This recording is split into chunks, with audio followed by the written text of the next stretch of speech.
எடுத்து படியுங்கள் சக்கர் என்ற நரகம் என்றால் என்ன என்று அல்லாஹ் சொல்லுகிறான், விவரிக்கிறான் அந்த நரகத்தை.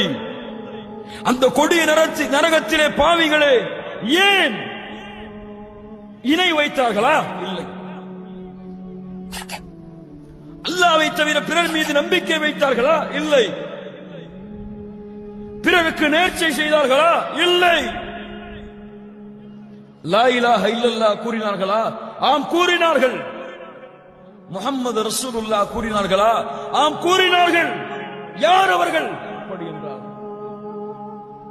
قالوا لم نكن من المصلين لم نكن من المصلين. يا رب, ஏன் இந்த சக்கர நரகம் தெரியுமா? முதல் பதில், நாங்கள் இந்த பூமியில் தொழுகையாளிகளாக இல்லை.